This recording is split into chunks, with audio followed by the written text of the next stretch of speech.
3월 22일 바이블 텔링으로 빌립보서를 묵상합니다. 오늘은 빌립보서 1장 12절부터 30절까지 말씀입니다. 형제자매 여러분, 내게 일어난 일이 도리어 복음을 전파하는 데에 도움을 준 사실을 여러분이 알아주시기를 바랍니다. 내가 그리스도 안에서 감옥에 갇혔다는 사실이 온 친위대와 그 밖의 모든 사람에게 알려졌습니다. 주님 안에 있는 형제자매 가운데서 많은 사람이 내가 갇혀 있음으로 말미암아 더 확신을 얻어서 하나님의 말씀을 겁없이 더욱 담대하게 전하게 되었습니다. 어떤 사람들은 시기하고 다투면서 그리스도를 전하고 어떤 사람들은 좋은 뜻으로 전합니다. 좋은 뜻으로 전하는 사람들은 내가 복음을 변호하기 위하여 세우심을 받았다는 것을 알고서 사랑으로 그리스도를 전하지만, 시기하고 다투면서 하는 사람들은 경쟁심으로 곧 불순한 동기에서 그리스도를 전합니다.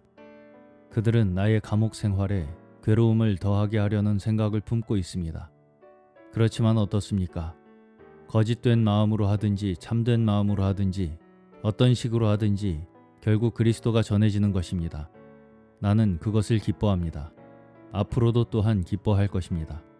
나는 여러분의 기도와 예수 그리스도의 영의 도우심으로 내가 풀려나리라는 것을 압니다. 나의 간절한 기대와 희망은 내가 아무 일에도 부끄러움을 당하지 않고 온전히 담대해져서 살든지 죽든지 전과 같이 지금도 내 몸에서 그리스도께서 존귀함을 받으시리라는 것입니다. 나에게는 사는 것이 그리스도이시니 죽는 것도 유익합니다. 그러나 육신을 입고 살아가는 것이 나에게 보람된 일이면 내가 어느 쪽을 택해야 할지 모르겠습니다.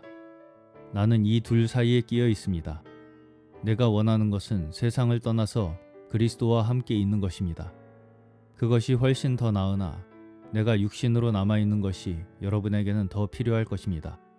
나는 이렇게 확신하기 때문에 여러분의 발전과 믿음의 기쁨을 더하기 위하여 여러분 모두와 함께 머물러 있어야 할 것으로 압니다. 내가 다시 여러분에게로 가면 여러분의 자랑거리가 그리스도 예수 안에서 나 때문에 많아질 것입니다. 여러분은 오로지 그리스도의 복음에 합당하게 생활하십시오. 그리하여 내가 가서 여러분을 만나든지 떠나 있든지 여러분이 한 정신으로 굳게 서서 한 마음으로 복음의 신앙을 위하여 함께 싸우며 또한 어떤 일에서도 대적하는 자들을 두려워하지 않는다는 소식이 나에게 들려오기를 바랍니다. 이것이 그들에게는 멸망의 징조이고 여러분에게는 구원의 징조입니다. 이것은 하나님께서 하시는 일입니다. 하나님께서는 여러분에게 그리스도를 위한 특권, 즉 그리스도를 믿는 것뿐만 아니라 또한 그리스도를 위하여 고난을 받는 특권도 주셨습니다. 여러분은 내가 하는 것과 똑같은 투쟁을 벌이고 있습니다. 여러분은 내가 그렇게 하는 것을 보았으며 내가 그렇게 하는 것을 지금 소문으로 듣습니다. 바이블 텔링 묵상입니다. 바울은 그가 감옥에 갇힌 것이 복음의 장애가 아니라 진보가 되었음을 말하고 있습니다.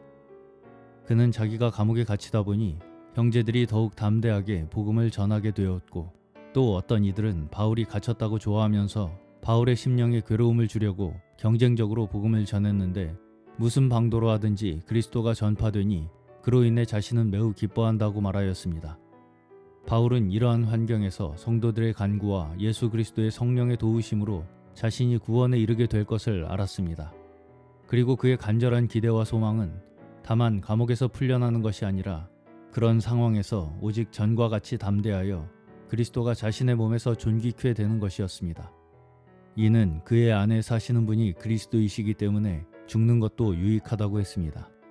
그는 자신이 지금 삶과 죽음 사이에 끼어 있으며 육신을 떠나 그리스도와 함께 있고 싶은 욕망이 더욱 크지만, 그럼에도 그가 육신에 거하는 것이 교회를 위하여는 더욱 유익하다고 말합니다. 빌립보 교회는 믿음에서 더 진보해야 하고 그들의 자랑이 사도로 인하여 더욱 풍성해져야 했습니다. 건강한 교회는 복음을 위한 열심이 있어야 하며 대적에 대하여 대항하는 의지를 가져야 합니다. 사도 바울은 여기에서 복음의 신앙이라는 말을 사용합니다. 믿음에는 복음을 위한 믿음이 있습니다. 우리의 마음속에는 복음을 위한 신앙이 들어있어야 합니다. 교회 전체가 이 복음의 신앙에서 한마음 한뜻이 되는 것이 가장 아름다운 모습인 것입니다. 빌립보서에서는 다른 서신에는 없는 복음의 변명, 복음의 확정, 복음의 진보, 복음의 신앙 등 복음에 관련된 용어들이 많이 등장합니다. 바울은 단순히 복음을 전한 것만이 아니라 때로는 복음을 변호하고 확정하는 일을 했으며 복음의 진보를 위해 힘썼고 복음의 신앙으로 하나 될 것을 권했습니다. 복음을 위한 교회에게는 대적이 있습니다. 교회는 대적에 대하여 영적 전쟁에 대한 두려움이 없어야 합니다. 여러분이 만일 진정한 복음을 위한 교회라면 마귀는 멈추지 않고 각양 공격을 시도할 것입니다. 사도 바울은 늘 이런 반대와 핍박, 공격과 비방을 당하면서 복음을 전했습니다. 그리스도를 위하여 우리에게 은혜를 주신 것은 우리로 하여금 믿을 뿐 아니라 고난도 받게 하려 함이라고 격려합니다. 우리가 믿을 수 있는 것도 은혜입니다. 또한 은혜가 있으면 어떤 고난도 어려움도 어떤 환경도 이길 수 있습니다. 오늘도 오직 복음이 우리의 삶의 중심 되어서 복음으로 얻는 은혜로 승리하는 저희 모두 되시기를 주님의 이름으로 축원합니다.